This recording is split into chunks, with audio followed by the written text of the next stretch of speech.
What's poppin', players? Welcome back to a Two Penny Games review. This time for Persona 3 Reload. I am your host, Tavin Bothel, here with my good friend, co-host, and lead reviewer. Say hello to the people, Connor Elliott. Hello, people. I'm here to review a game.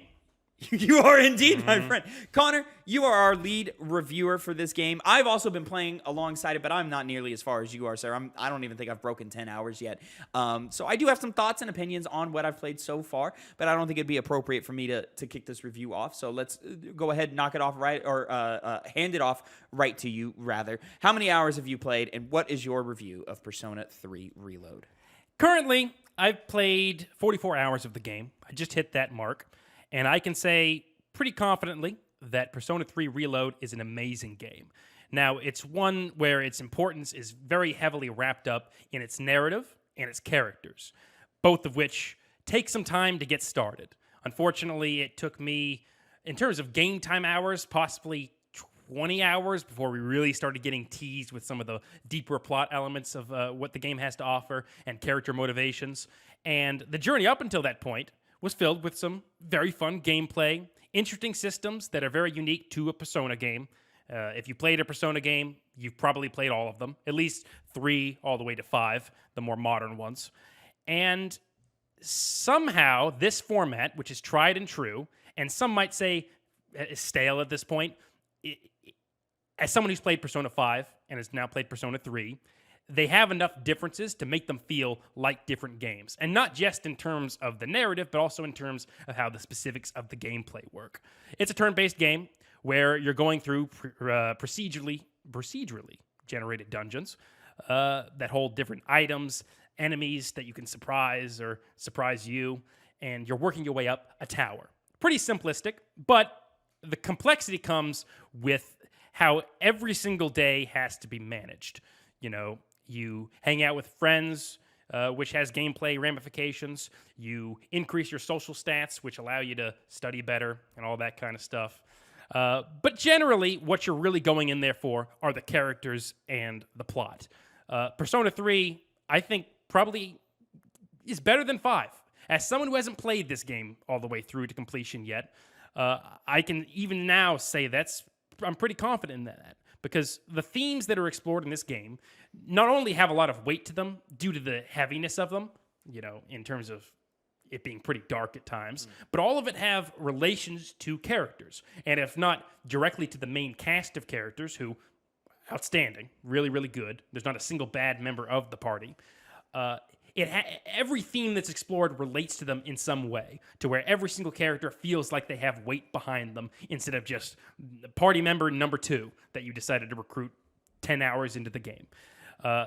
One of the things that's very striking when you first start this game up, even at the start screen, is the UI is amazing. Mm-hmm. It has a nice ambiance that it sets from the get-go. It's not playing any music, and when you load into the game, it has some pretty good music. I was really high on it right out the gate, but as I kind of listened to it more and more and more, I did sour on certain soundtrack that the game had to offer, but I certainly started picking out my favorites and was jamming along with them, and then when the other ones came in, I would just lock into my game mode and just kind of play it like I would like any else. But going to that turn-based combat, which, depending on how you play the game, specifically the difficulty, will determine how much gameplay you're going to be partaking in. I played it on normal, and I'm able to shoot through. You have managing of your days going on, and you have deadlines to get to certain points in the procedurally generated dungeons before the next big story beat happens. And you, on normal, could pretty easily do that in a single day. On hard mode, though, you have to kind of break it up and manage it a lot more. The issue with that is it prevents you from taking advantage of the social links that you develop in the game to get to know all of the external characters and the party members that you recruit throughout the game. But at the same time, the normal mode doesn't allow you to dive so deep into that combat system because it's not requiring you to manage things as specifically as a hard mode would do. Even in boss fights? No, boss fights are an exception to that. You know, boss fights kind of serve as like a bookmark of, hey, if you can beat this guy, you don't need to grind. I mean, you're good to go on. That's kind of what you want in these games, right? Is just rinse and repeat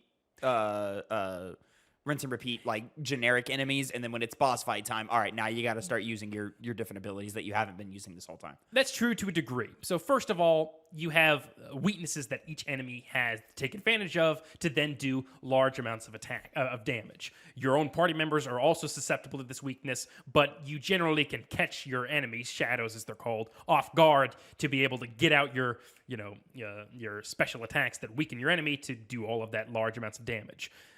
But even with this, pretty simplistic game design, which never gets boring, to its credit, I never sat there thinking, I got to fight this new fucking enemy, because there are rewards that you get at the end of each fight.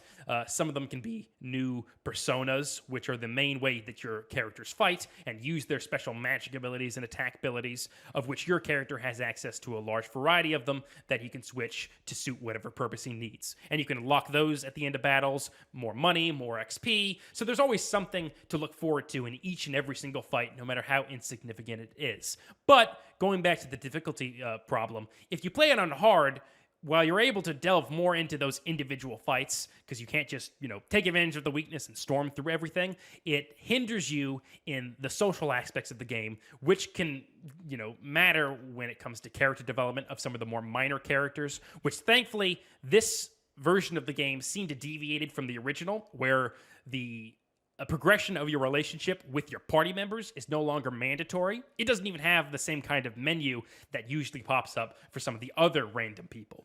Because in Persona 5, for example, you would have to spend time with your party members to kind of tease out their own personal story. And it's more relegated to the overall plot in this game as opposed to those little minute things you do. And this relates once again to the difficulty, because when you play on hard, you have less chance to develop those relationships, and so you end up kind of suffering. You end up not getting the full scope of the game when you do that. So it's a game that I recommend playing on normal, but I think that it's kind of a bad thing when a game requires you to get the full experience on a specific difficulty rather than just doing whatever you like to do as a player. And of course, maybe you're just so fucking good at the game that you can play on those high levels and not have a problem. I'm really, really good at the game. I'm maybe not that good, so it's not for me, and it's definitely not for the average player out there. So, okay, talk to me where you're getting with the social link differences and so forth. What do you mean mandatory? Like, you're talking the OG Persona 3, because this is, of course, a remake? Yes, of the OG Persona 3. Okay. That was one of the things they apparently removed from this one. It was prevalent in Persona 5. Was it in Persona 4? Did you have... I don't know what you're talking about in Persona 5, it being mandatory to advance social links. No, it's not mandatory. I shouldn't say mandatory. I should say there's a progression system that's clearly denoted in Persona 5 that you have to reach up to. Persona 3, it's a bit more casual. It doesn't seem like it's so stringent upon you going out and hanging with these people. It's really just a personal preference, because in the original game it seemed to be like a mandatory thing that you had to do. So it gives you more options to plan out your day without having to do your I'm still not quite sure what you mean. Do you just mean like the days that like you would have to spend with a character? Yeah. But you wouldn't necessarily advance? Yes. I mean, that's still in there. Yeah, but it instantly advances it whenever you offer, whenever one of your party members offers to hang out, you get their story right away.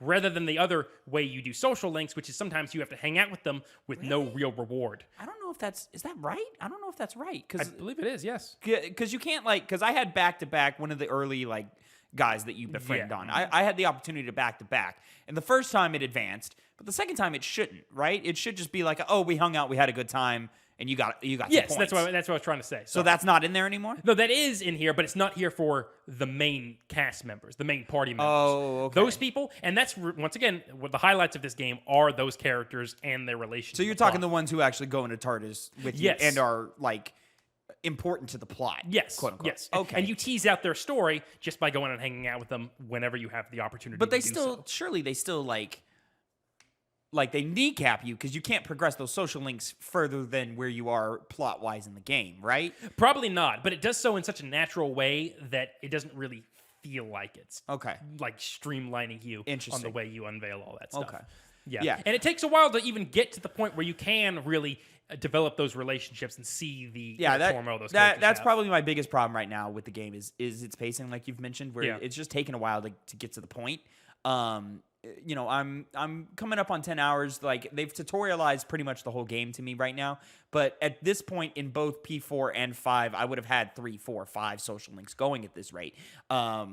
Here I have 1, 2, and it's just like, man, I don't really care about the old people in the bookstore. And sure, this friend I've got in class is cool, but like, I'm trying to talk to the redhead chick, and I'm trying to talk to the girl in pink. I'm trying to find out who the best girl is, and I'm feeling like I'm being guarded from that early on and so forth. Mitsuru, the redheaded chick that you talked about. I don't think any of their names are memorable. They might be when you they go might on be they might be 40, 50 50 hours later, but Yeah. I remember Yusuke like as soon as I met him. I remember Chie as soon as I met her, and so on and so forth. Makoto and An. Those names like still meant something to me. To me, I'm like, it's the redhead chick, it's the girl in the pink, and it's the dude with the hat or whatever. Now, granted, to your point, if you've played a Persona game, you've played this game before, essentially. And that might be like my biggest thing I can say about this game so far in my experience is I've played 4 and 5. 4 is my personal favorite or whatever, but that doesn't matter. And as I've been playing 3, I have been sitting here going, yeah, it's more Persona, and it's good. It's great even. It's really great. But I feel like I've been here before, and there's a little bit of going through the motions and so forth. Now, granted, that's kind of to come with the tutorialization and so forth. But I remember there being more of a hook in 4 and in 5 than there seems to be here. It just feels like it's taking a while to get going. I don't feel like the meat of the thing anyway. And maybe when they finally put a date on, like, hey, make progress before this date, maybe that'll change. As of right now, it's just like I don't know, man. You want to go into Tartarus and fight some shadows tonight, or do you just want to go sing karaoke or do all these things? And granted, that's Persona is managing your time and deciding on what to do. But as of right now, there's not a clear goal for what I should do, which I should add on the remake elements of it. One, like you said, the UI and the presentation and all those things are excellent. But they added in something that wasn't in the original, which is the network capabilities of it, which kind of gives you a nice guideline to be like, it tells you what everyone's average player level is, where most people are in Tartarus at this point. It's breakdowns of like, hey, did you focus on social life elements, or did you focus on Tartarus elements, or something else and so forth, and kind of gives you a couple things that people were doing on this night and so forth, or this day.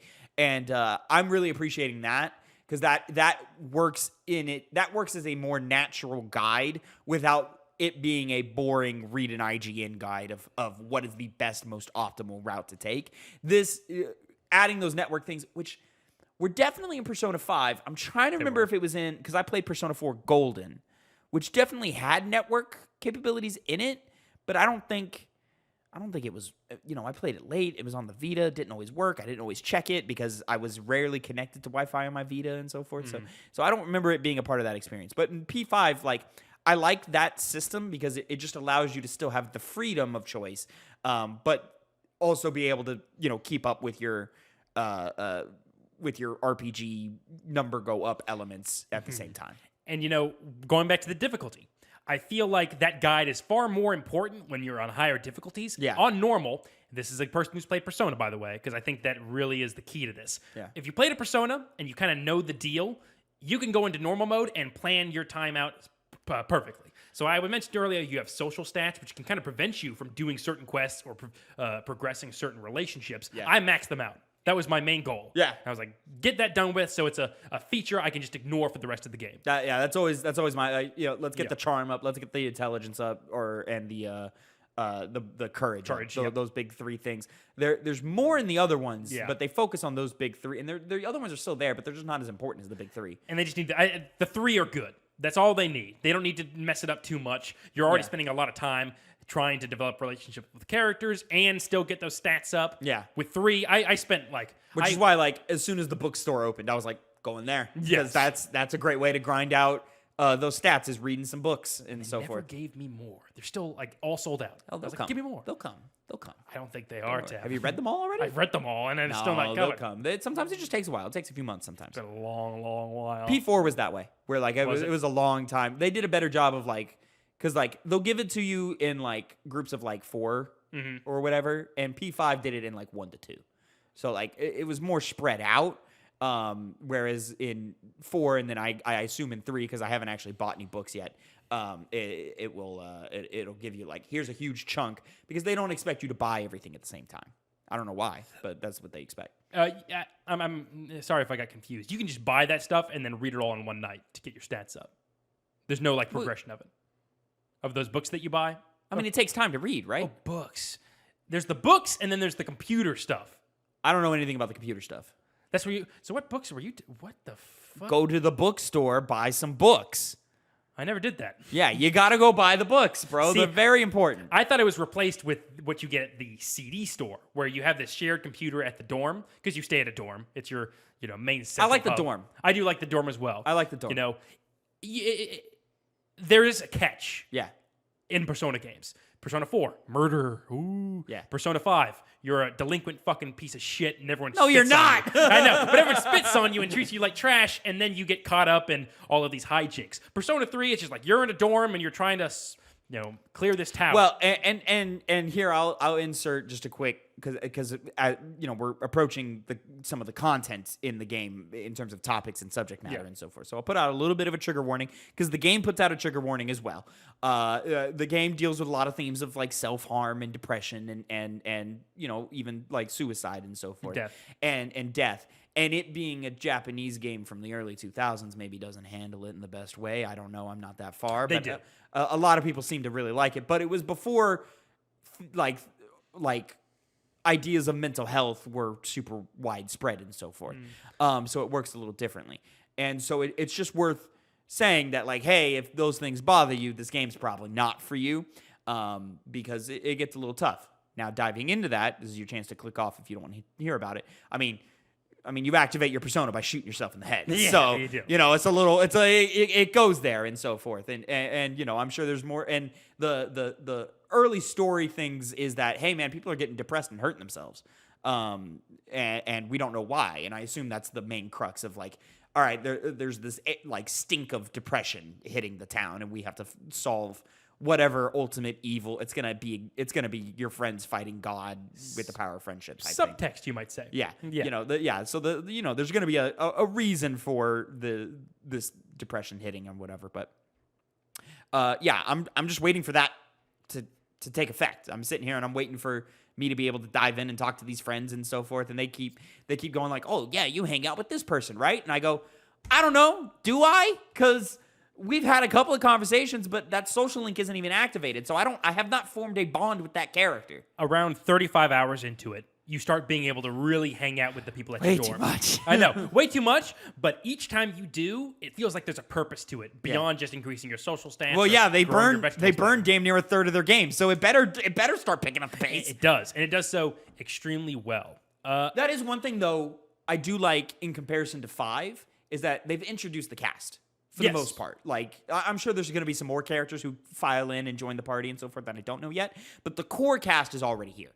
And I have 2 points to piggyback off of from that. First of all, there is no mascot character in this fucking game. Oh, there is no goddamn dumb Teddy. Yeah, he's stupid. No, Teddy's no Morgana. Great. Morgana sucks. Yeah, Morgana does suck. And Teddy does too. Teddy's awesome. And Teddy sucks as well. No, Teddy's the best. I have consumed many anime. And I can say with certainty, there's almost no such thing as a good mascot character. Phil in the peanut gallery's got one in his head. Almost. There's a couple exceptions. A couple of exceptions. We're not on that one, but we can be. Yeah, poke down your head, huh? There he is. He's here. You spoiled the magic. Yeah, you saw the thing over the... We're watching Advent Children later, so Phil's here. Yeah. It's a layer on top of it, It happens every time we reach across, so, But, there's a tendency in the Persona game that I played of everything being centered around the protagonist. But there's tons of scenes where other characters are interacting with one another. Some events take place before the story officially begins, and it delves into that by showing the dynamic between multiple characters. I like that. Won't spoil anything. But that in combination with being able to actually feel like you're spending time with your friends and learning more about them just through casual conversations, not your general, because sometimes it'll randomly say, hey, you can go meet up with your friend, and that's their official story. But then they'll also have, activities you can do at the dorm, watching movies, reading books together, cooking together, or making tea together, taking care of the plants that are up on the rooftop. And you kind of get into the more subtleties of those characters that aren't explored through the main plot. And sometimes you get into the, overall character arc of these party members. Because sometimes I'll do some, random hangout with so-and-so person. Won't spoil it. And then all of a sudden, I'm in a scene where I'm like, was this supposed to be given to me in the game naturally because it's so important to these characters' relationships? Or am I just finding this because I decided to hang out with this guy? And that's a pretty cool thing for a game to do, especially when Persona, being Persona, can kind of become stale in that regard, and you're kind of just hammering away at nails of, I want to get this guy's social link up and become better friends with him and suck his dick or whatever. Jesus I don't Christ. know. Whatever you think you're going to strive for. To your point, when you, the joys of Persona is yes, you are doing the same things in every game and so forth. But the joy of it is the writing and is the characters and and the style of each individual game and so forth. So each game has its own unique identity, but a Persona game is a Persona game. And there are certain characters in the game who have just very fun dialogue. One of them is a character named Aigis. She's a robot. She's a mascot character. There's also a dog mascot character who do not perform it's just a dog. Yeah, exactly. They don't perform like mascot characters, but a they dog easily could be 4. like that. Yeah. I think it might be a fox. It's like a fox. Yeah, just he hangs out and he gives you items sometimes. Oh, the dog's a party member. Oh. Yeah. Oh, dude. Cool. Oh, dude. Yeah. So Connor, what if it was a sentient talking cartoon bear? We're already dealing with some dark subject matter with the themes. So, do you guys know of that video that came out of Oh, geez. I think the Vietnam video? I don't know where this is going. And I don't know. The Vietnam War. It's that horrible photo, a war crime of a. I think it's a. Oh, you're talking the meme with the dude who's with the 1,000-yard stare type thing. Who's about to get shot. I don't know what you're talking about. There's a Southern Vietnamese officer who's about to shoot a guy. Commit a war crime. That's what I do to Teddy. Fuck him. Shut up. Don't bring him up again. He's not like Aigis, who has funny, quirky dialogue and isn't just a horned dog. This is the most edge that has ever come out of Connor on this podcast. On the mic, and this is wild. Yeah. So the point is, there's some dialogue that makes you laugh, or I rather should say chuckle. The line reading of some of these characters is very good. There is not a single bad voice performance. And Persona has a really good track record of just having great voice actors giving it their all. And this is no exception. I have my own personal issues with anime-style stuff being adapted into English. Sometimes it can come across as cringy or not that great. Never with Persona. It always sounds just very good. There's some bits and pieces, but never overall complaints. It rides the line. Rides the line? It really? rides the line. Sometimes. With the random bits of dialogue that you sometimes discuss when you're going through Tartarus. There's definitely examples. I'm trying to think in 5. I don't know if I have as many examples in 5, but in 4, early Chie stuff, even though I think Chie's best girl, early Chie stuff, she's a little whiny and so forth. But anyways, 3. I mean, I'm enjoying the characters I've experienced so far. But to me, it's the what are you doing over here? Helldivers. He's showing me a Helldivers meme. All right. What is it? They're calling in. It's a charger. Oh, my God. That was intense. Okay. Well, thank you, Phil. Cool. Thanks for that. Characters. I like the characters that have been introduced so far. I'm kind of with you. The music is fine. The music's really good, especially for what a Persona game is. It's catchy. There's earworms. It's nice to listen to. But I've yet to hear a track that I'm like, ooh, add that to the playlist. There's no Reach Out to the Truth. There's no Last Surprise. There's no Rivers in the Desert type thing. Like I haven't had Beneath the Mask. I haven't had anything like that yet. But there's been nice listenable tracks. And even though I'm a hip hop head, I don't like the rapping in this. It's the most generic white man rap ever, where it's just we're just rhyming words. All right, cool, whatever. We're just fitting a vibe. It's just vibe raps in a bad way. That's so, fun.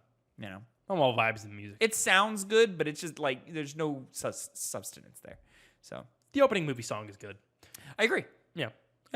But I want to touch on it again real quick. The combat, it's pretty amazing that it can go so long without getting boring, because you are just going long stretches of corridors and hallways and whatnot. This is my thing Dodging about it. enemies and whatnot. I like procedural generated more than the handcrafted stuff in 5. I'm now do think so as well. Yeah. It's just a vibe to it where you can kind of like, you can like zone out and, you know, throw on a podcast, listen to music, or just like enjoy just the gameplay loop Yes. of the game itself and so forth. Like, I just think it allows you to just kind of like enter like gamer mode like type thing, you know, like in Hades when you're just kind of zoning out and you're just like in the zone like type things. You can't really do that in P5 because it's like, all right, this floor is a puzzle, now solve this puzzle. The puzzle's not very good, but you got to solve it, and it kills replayability. Whereas in 3 and in 4, and you know, Mementos is still in there, so I like Mementos in 5. I know a lot of people were like, ugh, Mementos. I like it because that's the experience of Persona that I enjoy. And so like in 3 and in 4, like I think I did think about it. Like it was more of a conversation in 4 versus 5, but now that I'm getting that experience again in 3, I'm like, oh no, definitively the procedural generated stuff is just, it's more fun. And I am curious if the locations are going to get kind of stale, because I would assume it doesn't have much variety as you rise up in the floors. Whereas like at least in 4, it was like, this is a sauna-based level. This is a video game-based level. This is a dominatrix-based level. It's not so theme-heavy, but it does. The layouts change completely, and that's the kind of the thing comparing it to Persona 5's pre-generated palaces. They're at least like different colors, like different color palettes. All right, yeah, exactly. cool. That's somewhat slightly different color palettes, yeah. But I never go into a new zone because it's split into zones and think, I gotta go through this zone. But I did with Persona 5's palaces. I would think, oh, this one's not that great, and yet I'm stuck to it because of the specific way you traverse through it. You never have that issue here. And so it allows you really to just zone out. I mean, I played it. And I assume they do the thing that they do in 4, where every once in a while you'll enter a level that has a gimmick. Oh, there's tons of gimmicks. Yeah, gimmicks. See, yeah. I'll explain some real quick. One of the ones I just encountered, it was new, and I was surprised, is it makes almost the entire area dark. And yeah, they did that in 4. Yep. Where you go up to enemies and they can't really see you as well, but all of the items you can get are something called Twilight Fragments, which are like a special currency in the game. Yeah. And so it's the opportunity to get a lot of that. There are some levels where you find the elusive hand enemy that can give you a lot of XP, money, Gotta whatever. get those hands, man. You always have to get those hands. Or you have certain shadows that have status ailments already afflicted to them while they're going throughout the world, such as anger, for example. Yeah. And they'll all of a sudden do a strong, fast beeline to you that can't maneuver all that well, but if it gets you, it gets you. You're in trouble. Yeah, You're in trouble. And then I assume there's ones where it's like, you know, this floor is a maze, and like if you walk to the end of a hallway, you'll get teleported to a different part of that maze. And I hadn't gotten that. Maybe it'll happen later or something. Yeah, in 4 they got really creative with it, you know, but it still kept that same vibe. Like it's just a vibe that I just prefer. Yeah, I agree, and it kind of has elements like that. First of all, you have the monad doors, which are just like particularly strong optional bosses that can then lead into special upgrade material. And they're dotted throughout the level, and so it's always a nice break of, oh, I get to fight hard bosses. And then there's other ones that are called like monad passageways or something like that, which is kind of like a chain of 3 bosses that you have to go through. And the monad doors, they are randomly generated, and then if you leave the game, leave Tartarus for one night and come back, it'll be gone. Yeah. The passages stay there, so you can kind of do a progress thing, which once again, on normal, I was able to go through the entire thing, no real troubles. I also like that they break it up. Every 5 levels means something. Here's a little mini boss or whatever. Like, not complicated at all. I'm sure at some point it will get complicated. There's sometimes it's the story-based bosses that are, oh my God, scary. And then sometimes it's the, this is random boss in the middle of the level that I'm like, this is a power check, and I don't know why he's here. He's kicking my ass. He has no weaknesses. I can't take advantage of them.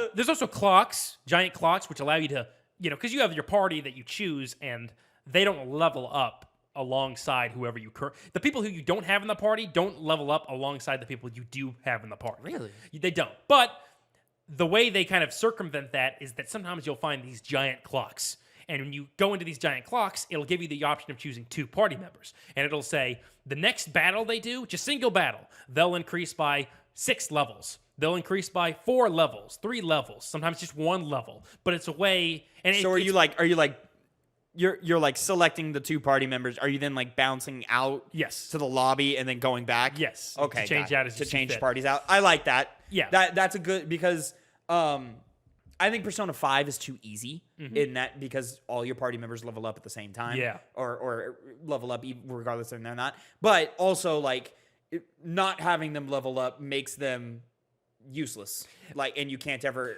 experiment with mechanics like you want to. But see, that's the thing about the game, because if you do go through long stretches of the game, of the Tartarus, just to get through it, sometimes you have to change out party members who are running low on SP, which is how you do all your magic abilities, and maybe you don't have the random items to increase that, and so you have to swap out for other party members. You have to take advantage of those weaknesses, and certain party members have their element that they have, so you got to switch those out, because generally floors will have 1 or 2 elements that are more commonly used than others. And so It's heavy on the ice and the wind in the early levels. yes, Yeah. it definitely is. And so this allows you to need to swap out these characters, and so they are leveling up at a reasonable pace alongside you, along with those clocks. Make it to where, you pretty much have access to your entire party whenever you want, and none of them are really going to be substantially under-leveled. And if they are, you have the other guys to pick up the slack. Your main character as well. Yeah. So, Connor, to close this out, first of all, you'd recommend the game? Highly. Highly. Yes. Yeah. I mean, what I've experienced, it's great. It's just I feel like I've done it before. Here's what I recommend you do. Yeah. Each game has an intro. It's cinematic, It doesn't go into how the game operates, but it does kind of establish this kind of vibe the game has. So I recommend going on YouTube, if you've never played a Persona game, going on YouTube, watching them, and whichever one catches your interest the most. Basically, just what color do you like the most? Literally. I mean, hey, that also could factor into it. What kind of a lot of emotion blue, a lot of yellow, or a lot of red? Which one do you want? Exactly. And, you go listen to that to give yourself a sense of whether you would like it or not. For those of you that like turn-based games and you're looking to play the next new game, this is a great turn-based game. Its strengths don't lie in its turn-based mechanics. It lies elsewhere, but you'll still get a lot of, fun and enjoyment out of that side of the game as well. Maybe wait on P4 because they're probably going to remake P4. They probably are. Next 5 years or so. It'd be very nice if they do. I want it. Yeah. Yeah. Of course. Just give it a visual upgrade, give it that UI style of this one in 5 and so forth. Yeah. But keep that same structure. I'm into it. But to close this out, Connor. Yeah. We've hit this theme of like, all right, well, Persona's kind of like run its course on its formula here. Mm-hmm. What do you think they should, and how would they, if you do you think they should alter this formula in any way? So I was thinking that while I was playing the game. Yeah. Because I was enjoying it, but I was like, well, Persona 6 will happen eventually. Yeah. What are they going to do? I imagine P6 will probably be announced within the next 2 years, possibly? 2 years, probably 1 year, maybe even. Yeah. That seems reasonable. Yeah.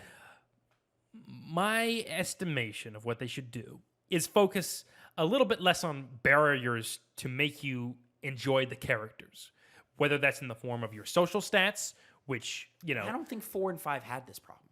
No? I feel like they did. I don't think so.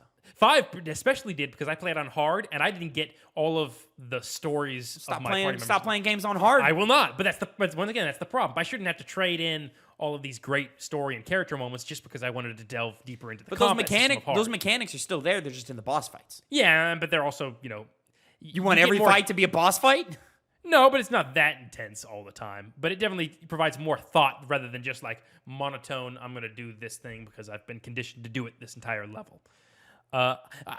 Overall, I do think they should just lower the limits of barriers to get those other, character social links up. I don't think they need a gameplay modify it. I think they need, to me, I think the high school thing has run its course. Mm-hmm. I think we should move a level up. Let's grow up a little bit, Persona. Like whether that means a university type thing. I don't know how college level education works in Japan. Whether it means like we move on to college or early workforce type stuff. And we start telling stories in that medium and so forth. Because like the high school thing is charming, yeah. But you still make social links to apply it to real life. Like you still have like social links in different social groups that you find throughout your life outside of high school. And like, yeah, it's a great way to have the characters in the same place every day, but there's no reason it can't be coworkers. There's no reason it can't be, your neighbors or something, living in an apartment building. That makes sense. But to that end, you also have to think of target demographic because younger people play Persona games, and it takes place in high school. We have a lot of games that don't take place in high school that are more mature, that take place in the adult world. I'd also like a little more maturity in these games, personally. Sure. I think Persona 3 has that when you start delving more into the story. I think they go there in terms of content, but I would like the characters to, I don't want to be a teenager anymore, personally. It was fun the first few times, and it's still fun now to go there and have that type of thing. But, like, what does Persona look like if I engage in a actual romantic relationship with a character earlier? Yeah, that's true. And have an opportunity to actually explore that. What does that look like? How can Persona evolve from here? I think that's how you do it with how you interact socially versus. I disagree with you. I think the gameplay's fine.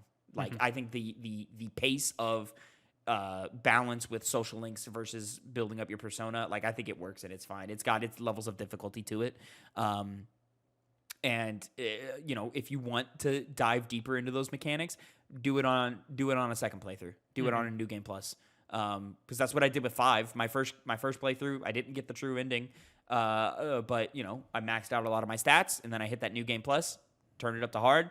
Had a more difficult time with it, and that was satisfying to me. But I also didn't have to worry about all my social links as much. So I think there's value in replayability. Yeah, I'm fine with either direction because it would be new, fresh thing to do. Yeah, but at the same time, I feel like you could change around some of the gameplay mechanics and day-to-day activities that you take part in to freshen it up, since those really do seem to be the same from Persona 3 to Persona 5. Yeah. Persona is Persona. Mm-hmm. But this is still a great Persona. It's amazing. It's amazing. It's some people's favorites. It'll always be someone's favorite Persona. There's always the thing of, like, the first one you play is always your favorite. And the real litmus test here, I think, is Phil. Because you started with 5, I started with 4, and then Phil hasn't played a Persona. So I'm curious what happens if we throw 3 at him, and then we all play the 3 games and see how it all turns out. Because so far, as of right now, 3 is my least favorite, but I could see it rising above 5. I do not see it rising above 4. Last point, I used to think that way about whichever one you played first. I really do think it's just vibe-based at this point, more so than whatever you played first. I think that'll grab you more than your first Persona. I guess, game. But I think that's also just, that it establishes what Persona means to you, as opposed to, like, Persona to you means Phantom Thieves, espionage, fighting corruption. Persona to me means joy, friends, Junette. Yeah, Persona 4 has beach arcs. Like multiple beach arcs. And I love that. That's what Persona is to me. When I played 5 and there is none of that, I went, where the hell is my beach arc? There's the Hawaii trip. Oh, shit, you're right. Yeah. Yeah, but that one's great. That also feeds into my critique of 5 is, like, some of those characters get introduced way too late in the narrative. Like Haru. Who the fuck cares about Haru? Whereas in 4 and in 3, here's all your characters right now. Yeah. So, anyways. You give and take. Give and take. Pros and cons to each, but overall, great franchise, great game. Go play it. I will. I'm gonna keep playing it. I'm beating it. No ifs, ands, or buts. I'm gonna put it down for Rebirth, but I'm gonna put it down for a bit now. Yeah. I've been in the mind. Ladies and gentlemen, that is gonna be it for your 2 Penny Games review of Persona 3 Reload. Thank you so much for watching and listening. Oh, there he go. Before we stop. Into the mic. Sorry, before we stop. Did y'all I know this is at the end of the 2 Penny Games cast. Did y'all talk about Skull and Bones at all? No. Can I read this thing from IGN real quick? Sure. The number of people buying Assassin's Creed 4 Black Flag has risen 200% on Steam after the release of Ubisoft's Skull and Bones. That's fucking funny. You guys don't need to play Skull and Bones. No, you don't. Until next time, have a great time. Connor, say goodbye to the people. Goodbye. Bye.